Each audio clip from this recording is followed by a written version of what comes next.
কিন্তু ভিন্ন। গত শনিবার থেকে যখন মার্কিন ও ইসরায়েলি যুদ্ধ বিমান ইরানের আকাশে গর্জে ওঠে, তখন বিশ্ববাসী বুঝতে পেরেছিল মধ্যপ্রাচ্য আর আগের মতো নেই। 555 জন প্রাণ হারিয়েছেন, নিহত হয়েছেন খোদ আয়াতুল্লাহ আলী খামেনি। কিন্তু এই ধ্বংসযজ্ঞের নেপথ্যে আসল অঙ্কটা কি? ডোনাল্ড ট্রাম্প বলছেন যুদ্ধ চলবে 4 থেকে 5 সপ্তাহ পর্যন্ত, কিন্তু পেন্টাগন কি জানে এই 5 সপ্তাহে কত বিলিয়ন ডলার ছাই হতে যাচ্ছে? খবর সংযোগের বিহাইন্ড দ্য সিনের আজকের এপিসোডে আজ আমরা ডিকোড করব মার্কিন কোষাগারের সেই রক্তক্ষরণ এবং এমন এক সংকটের কথা যা অর্থ দিয়েও মেটানো সম্ভব নয়। চলুন তাহলে শুরু করি। ইরান আমেরিকা যুদ্ধ, কত বিলিয়ন ডলার উঠছে এই আগুনে। 28 ফেব্রুয়ারি থেকে শুরু হওয়া এই অভিযানে আমেরিকা ব্যবহার করছে তাদের ইতিহাসে সবচেয়ে বিধ্বংসী সব বরণাস্ত্র। পেন্টাগনের দাবি 12,050টিরও বেশি লক্ষ্যবস্তু এরই মধ্যে গুড়িয়ে দেওয়া হয়েছে। এর মধ্যে রয়েছে ইরানের মিসাইল ইন্ডাস্ট্রি, পারমাণবিক স্থাপনা এবং 11টি যুদ্ধ জাহাজ। এটা মার্কিন যুক্তরাষ্ট্রের মুখের কথা। কিন্তু এই যে আকাশে B-22 স্টিলের বোম্বার উঠছে কিংবা টমাহক ক্রুজ মিসাইল ছোড়া হচ্ছে, প্রতিটি বোতাম টেপার খরচ কত আপনি জানেন? বিশেষজ্ঞরা বলছেন অভিযানের প্রথম 24 ঘন্টাতে খরচ হয়েছে প্রায় 779 মিলিয়ন ডলার। আমি কি আবার বলবো? বন্ধুরা আবার শুনুন, 779 মিলিয়ন ডলার মাত্র 24 ঘন্টায়। আর এই যুদ্ধের প্রস্তুতির জন্য যে সেনা ও জাহাজ মোতায়েন করা হয়েছে তার পেছনে আগেই গেছে 630 মিলিয়ন ডলার।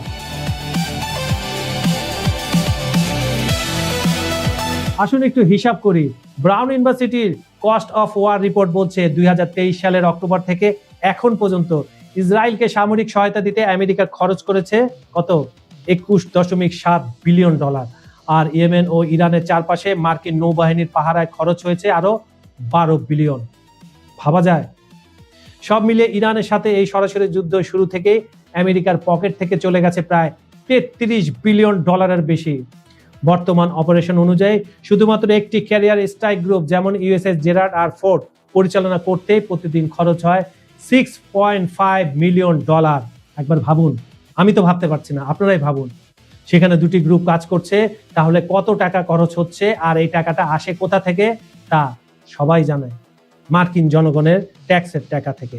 এবং আরো কিছু সূত্র আছে যা এই মুহূর্তে বলা যাচ্ছে না।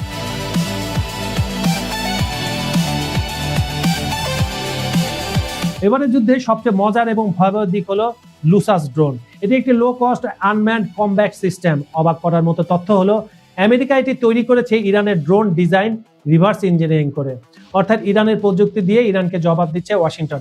এছাড়া MQ-9 রেপার ড্রোন এবং হাইমার্স রকেট তো আছেই। তবে যুদ্ধ মানে যে শুধু অন্যের ক্ষতি তা নয়। কুয়েতের আকাশে নিজেদের ভুল নিশানা বা ফ্রেন্ডলি ফায়ারের 3টি অত্যাধুনিক মার্কিন যুদ্ধ বিমান ধ্বংস হয়েছে, যার আর্থিক ক্ষতি শত শত কোটি টাকায়। এখানে ইরান দাবি করছে তারাই কিন্তু এই 3টা F-16 নামিয়েছে ভূপাতিত করে।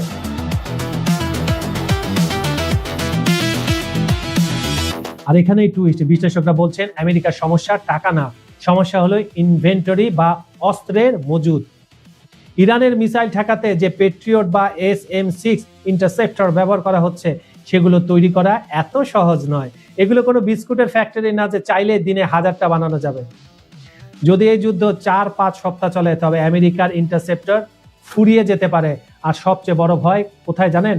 এই একই অস্ত্র আমেরিকা মজুদ করে রেখেছিল ইউক্রেনের জন্য এবং রাশিয়ার চীনের উপর নজর রাখার জন্য। ইরানের পেছনে সব অস্ত্র শেষ করে ফেললে প্রশান্ত মহাসাগরের অঞ্চলে আমেরিকা কি তবে নিরস্ত হয়ে পড়বে? আর এখানে মুচকি হাসছে ভ্লাদিমির পুতিন আর শি জিনপিং। তারা তো এটাই চাইছিল, ইরানকে বাফার জোন করে এই খেলাটা খেলাতে, যাতে মার্কিন যুক্তরাষ্ট্র পকেট ফাঁকা হয়ে যায়, অস্ত্রের মজুদ শেষ হয়ে যায়। তখন খেলা দেখাবে চীন আর রাশিয়া।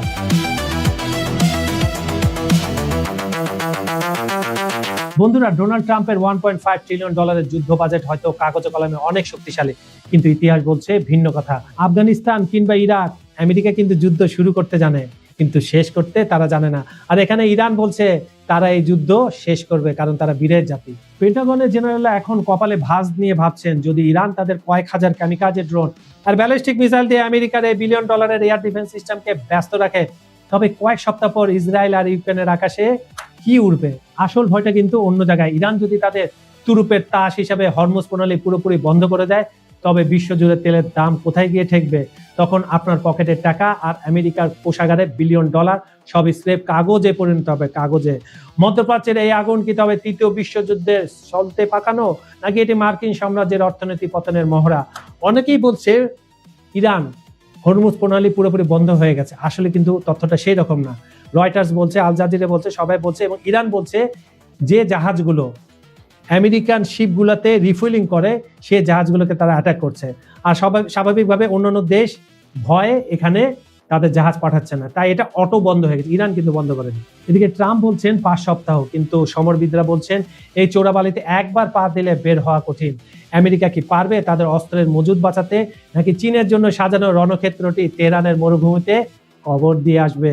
এদিকে রাশিয়া কিন্তু মনে মনে এটাই চাইছিল, যদি এই ঘটনা সত্য হয়, মজুদ যদি শেষ হতে থাকে, তাহলে রাশিয়া আরো আগ্রাসী হবে ইউক্রেনের উপর এবং ইউক্রেনের মানচিত্র ছোট করতে করতে একেবারে নিঃশেষ করে দিবে। খবর সংযোগের বিহাইন্ড দ্য সিনের আজকের এই বিশেষ বিশ্লেষণ আপনারা কেমন লাগলো? ট্রাম্পের এই আগ্রাসন কি সঠিক, নাকি এটি বিশ্বকে এক মহা বিপর্যয়ের দিকে ঠেলে দিচ্ছে? আপনার মতামত নিচে কমেন্ট বক্সে অবশ্যই জানান। আপনার কি মনে হয় ডোনাল্ড ট্রাম্পের এই 5 সপ্তাহের টার্গেট কি সফল হবে, নাকি আমেরিকা আরো একটি দীর্ঘস্থায়ী যুদ্ধের ফাঁদে পা দিচ্ছে? ভিডিওটি ইনফরমেটিভ মনে হলে শেয়ার করুন এবং সাবস্ক্রাইব করে বেল আইকনটি চেপে রাখুন পরবর্তী আপডেট সবার আগে পেতে। বিজ্ঞাপন ও প্রমোশনের জন্য ডেসক্রিপশনে দেওয়া নাম্বারে যোগাযোগ করতে পারেন। খবর সংযোগের বিহাইন্ড দ্য সিনের অনুষ্ঠানটি আপনারা পৃথিবীর কোন প্রান্ত থেকে দেখছেন কমেন্টে জানান। বাংলাদেশ, ভারত, পাকিস্তান, নেপাল, মালয়েশিয়া, ইন্দোনেশিয়া, চীন, Japan, Korea, America, London, Italy, Spain, German, France, Europe, Ukraine, Brazil, Argentina, Africa, Saudi Arab, Iraq, Iran, মিশর, কুয়েত, দুবাই, যেখান থেকে দেখুন না কেন আমরা আপনার মতামত শুনতে চাই। আজ এই পর্যন্ত এই প্রতিশ্রুতি থাকলো, কাল একই সময় আবার ফিরব। হ্যালো ব্রেন, ইরান ইসরায়েল যুদ্ধে একটা প্রত্যাশিত অঘটন ঘটেছে। সেই প্রত্যাশিত অঘটনটা হচ্ছে ইরান তার নতুন সুপ্রিম লিডার নিয়োগ দিয়েছে এবং তিনি হচ্ছেন আয়াতুল্লাহ খামেনির দ্বিতীয় ছেলে মুজতাবা আলী খামেনি। মানে ব্যাপারটা কেন, ইরানের সুপ্রিম কাউন্সিল মূলত আজকে তাদের সুপ্রিম লিডার নিয়োগের ব্যাপারটি চূড়ান্ত করেছে এবং এটা কেন অঘটন এবং কেনই বা এটা বিপজ্জনক, দুটি এক্সপ্লেন করার চেষ্টা করে যাচ্ছি। মুজতাবা আলী খামেনি দীর্ঘদিন রাজনীতির সাথে জড়িয়ে আছেন এবং তার বাবার রাজনৈতিক যত সিদ্ধান্ত আছে তার পেছনে তার একটা বিশাল ভূমিকা রয়েছে এবং দীর্ঘদিন ধরে এগুলো নিয়ে কথাবার্তা হচ্ছিল যে একদিন হয়তো মুজতাবা আলী খামেনি সত্যি সত্যি সুপ্রিম লিডারের জায়গাটা দখল করে নেবে। এবং যখন মাশা আমিনির ইস্যুতে ইরান গরম ছিল, যখন কিছুদিন আগে মাত্র ইরানে প্রোটেস্ট হচ্ছিল নারীদের বিভিন্ন ইস্যুতে, এবং পশ্চিমা রেজিম যেভাবে ইরানি নাগরিকদের রাস্তায় নামাচ্ছিল, তার প্রত্যেকটা ক্ষেত্রে মূলত ডিসিশন মেকিং এর জায়গায় মুজতাবা আলী খামেনি বড় ধরনের ভূমিকা রেখেছিলেন এবং ইরানের আইআরজিসি এবং ইরানের সুপ্রিম কমান্ডিং এর যতগুলো জায়গা রয়েছে তার প্রত্যেকটা তার বিশাল একটা হাত ছিল।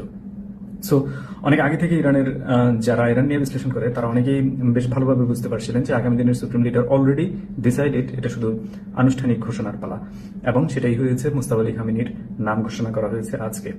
এখন এটা গুড অ্যান্ড ব্যাড দুইটা সাইড অ্যাকচুয়ালি কি। প্রথমটা হচ্ছে, আচ্ছা আমি ব্যাড সাইড দিয়ে শুরু করি, যেহেতু আমেরিকা আক্রমণ করেছে ব্যাড বলে আমি ব্যাডটা দিয়ে শুরু করি।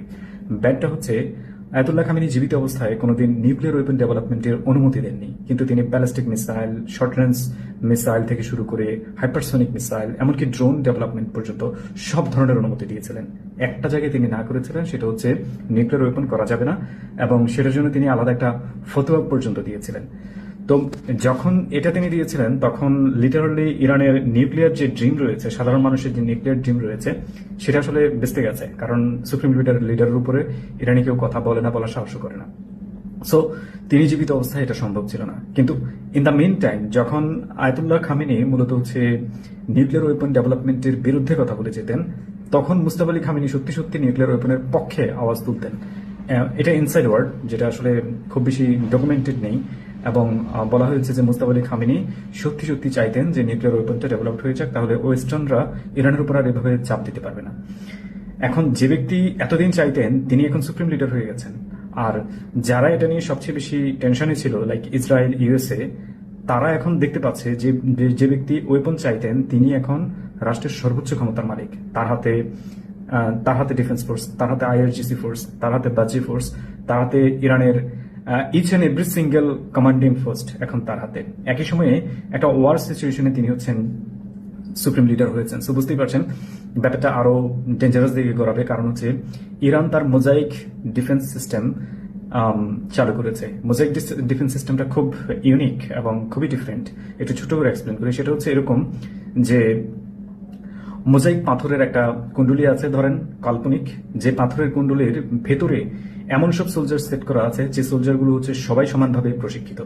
উপর থেকে একটা পাথর যদি কোনো কারণে আঘাতপ্রাপ্ত হয়ে নষ্ট হয়ে যায়, সেই খালি জায়গাটা ইনস্ট্যান্ট ভরাট করে ফেলে পেছন থেকে আসা আরেকটা পাথর। এটা হচ্ছে মোজাইকের আর্টিফিশিয়াল রূপ। আর বাস্তব জীবনে এটার রূপটা ঠিক এরকম। ইরানে টোটাল 31টা প্রভিন্স রয়েছে। এই 31টা প্রভিন্সে প্রতিটা প্রভিন্সে অ্যাটলিস্ট একটা করে ডিফেন্স হেডকোয়ার্টার আছে, এবং এর বাইরে প্রত্যেকটা প্রভিন্সে প্রয়োজন অনুযায়ী বিভিন্ন ধরনের ডিসেন্ট্রালাইজড ডিফেন্স কমান্ডিং সেন্টার রয়েছে। সো সবগুলো ডিফেন্স কমান্ডিং সেন্টার এতদিন চলতো শুধুমাত্র একজনের কথায়, সেটা ছিল আয়াতুল্লাহ খামেনি। খামেনি যদি বলতো তোমরা ফায়ার করো, তারা ফায়ার করতে পারতো, যদি না বলতো তাহলে পারতো না। কিন্তু মোজাইক ডিফেন্স সিস্টেমে যাওয়ার পর ব্যাপারটা হয়ে গেছে পুরো উল্টো।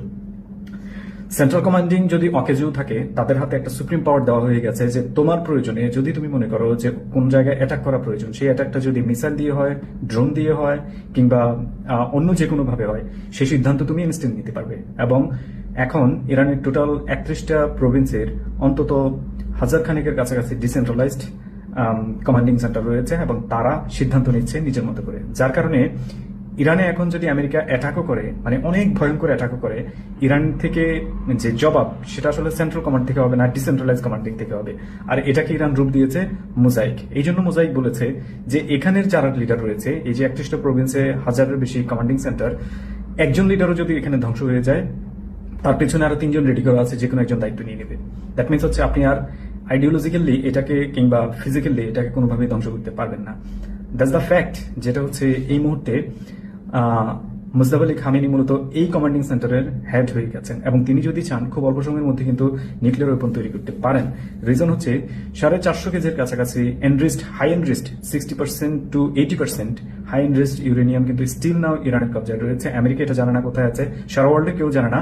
ইট মাস্ট যে মুজতাবা আলী খামেনি জানেন, এবং তিনি যদি সত্যি সত্যি সিদ্ধান্ত নেন যে তিনি এই ওয়ার সিচুয়েশনে সত্যি সত্যি নিউক্লিয়ার ওয়েপনের টেস্ট করবেন, পৃথিবীর কোনো শক্তি আসলে তাকে আটকাতে পারবে না। এবং যদি টেস্ট একবার করে ফেলে, এটা ইসরায়েলের জন্য লিটারালি মরণ কামড় দেবে। কারণ এই নিউক্লিয়ার ওয়েপনের সবচেয়ে বড় ভুক্তভোগী হবে মূলত ইসরায়েল, কারণ ইসরায়েল সবচেয়ে বেশি ইরানকে ভুগিয়েছে।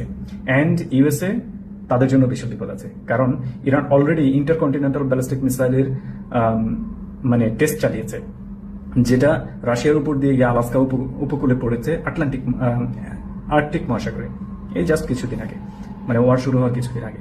সো দ্যাট মিনস হচ্ছে ওটা কিন্তু ইউএসএ রিচ করতে পারে, এবং শুধুমাত্র ব্যালিস্টিক মিসাইল হাতে আছে এবং নিউক্লিয়ার ওয়েপন থাকলে আপনি ভাবেন ইউএসএর জন্য কি বিপদ আছে, এটা হতে পারে। সো থিংস ইজ গেটিং ওয়ার্স। এটা আসলে অলমোস্ট আউট অফ কন্ট্রোল।